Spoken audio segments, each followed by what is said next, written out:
This clip's brought to you by ServiceNow. AI is only as powerful as the platform it's built on.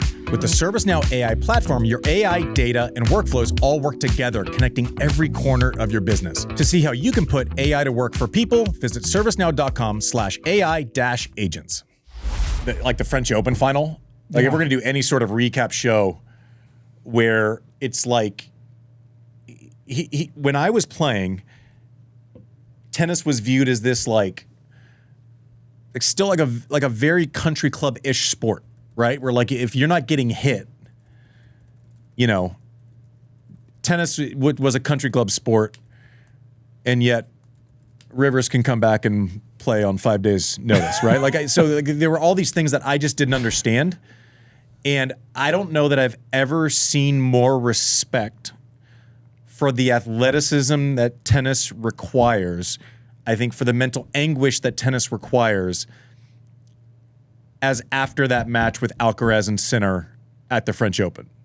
So I think there are certain moments in time in our sport where it's like, finally, the stage met the physical display, met the mental display, and all of a sudden I'm getting 200 text messages from friends who maybe tennis isn't their favorite sport going, you know what, I've never seen athleticism like that in my life. I can't believe what I just watched. Winner, winner. Can't say Sinner dinner. Alcaraz won, but something dinner. I think that was maybe the winner of the year outside of like the politics and, you can say revenues generated. And tennis is hot. Mm-hmm. Tennis is mainstream. Yeah. Documentaries everywhere. Like tennis is in a great moment, and I think it's worth realizing in real time. But also when you have this momentum, and then something happens like an Alcaraz-Sinner final that we're going to remember 40 years from now. And that's not hyperbolic to say. The athleticism on display, the way they were moving, the endurance, every part of athleticism needed to become a tennis player was on full display. JW, am I still too close to this? Am I exaggerating? I was going to say, we all had this breathless podcast an hour after that match. I feel the same. 6-month detachment. I'm not sure views have changed. I would say, what that match lacked was significant. There was no controversy. There was no ugliness. There was no injury. Again, the last 15 minutes qualitatively, both sides of the net, but Alcaraz in particular, the last 15 minutes, if you didn't know better, you thought you'd walked in the first few games of the match. I mean, nothing dropped off. I also think devastating loss that day to Sinner, and yet he took it with a great amount of grace. He was able to realize this was a really special match. His opponent played well. And then this was not a mortal blow. Very same opponent, whatever it was, 5 weeks later, very same opponent, final of a major, and the other guy wins. Great for rivalry, great for tennis. Again, just the combination of sort of the emotional drama with what we were watching physically, that was a nice encapsulation of everything good about tennis. And we built up. We're coming out of a suspension for Sinner, going into Rome and then Roland Garros. If he's petulant, if he's anything less than all class after that match, he's going to invite in a tidal wave of criticism, of little catty comments. I don't care where you stand on it. There's just not a world where you look at him after that and be like, listen, props, man. Like, unbelievable the way that I think he won back a lot of fans. Not that he lost them, just people that maybe might not have known the situation and dealt in headlines. And there was polarizing controversy. Mm-hmm. I think he's phenomenal. I think he's handled it phenomenally well.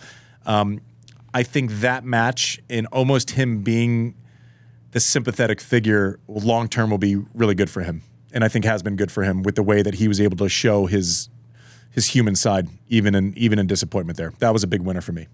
Sticking with the French Open, I think we've talked about this a few times. I think TNT Sports in their coverage of the French Open too was a winner. I mean, globally that match did, record-breaking numbers in Italy. What a gift for year one. I mean, what a gift for year one.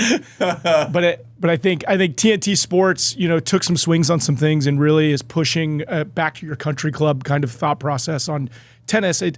Even coverage in tennis hasn't really innovated in a long time. And so I think that they were taking some swings in innovation, and I actually really enjoyed their whip around style that they were doing early on, and I think that they just weren't afraid to try some things. So I'm excited to see what they do next year. Yeah, and I was watching. I was trading texts like everyone else, just being a fan. It's just that I can text a lot of the commentators directly. And I think there was some stuff I was like getting, asked for some feedback. What is it? How did that present? I was like, some worked, some didn't. And in a year or two, it's going to be fantastic because we're going to know what works and what didn't. So you come in, you take a shot. I thought it was fantastic. I mean, obviously Coco winning to an American market, and then Sinner and Alcaraz, it's like dream of all dreams. I think it's fantastic that, we certainly are aware of the people that do cover tennis. I think getting Andre into the booth was a big deal, and I'm obviously a massive homer, but he's one of the guys where you look at and go, how has someone not gotten him on TV somehow, some way? I thought he was fantastic. Again, going out and not just running the same playbook, I thought was fantastic, and it'd be fun to see how the media of tennis reacts to it. I thought it was great. It was also it was fun. I mean, full disclosure, I was part of that TNT team. And for me, it was fun. It was Lindsay, it was Jim. You sort of had the Tennis Channel crowd. You had McEnroe and Mary Jo. It was this real mix, and then late in the tournament, you bring in Andre.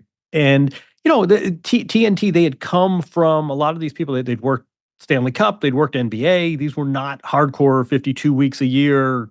The Vachereau played with Rinderknecht at Texas A&M. That's not necessarily the vibe. It was sort of, hey, we're at this really cool tennis event. We're in the middle of France, and tell the person in Dubuque what they need to know. It was a different approach. It was kind of this, mixing of ESPN and Tennis Channel. I think you're right about Andre, and it was also it was good fun. I can tell you there was no drama. It was just good fun, and everybody realized. Yeah, I don't know what happens next year when it's Konstantin Chernyenko. I mean, they got the dream final weekend. Google's. Who knows what happens? Sorry, when, just give me 1 second. Konstantin who? Jarenko. I didn't want to rip anyone. I just had to make up a name. That's a sick name, by the way. Yeah. I was like, oh shit! I didn't know. I didn't know that. No, I didn't want to, but ranked 205. He was the guy ranked right behind Vachereau. Exactly.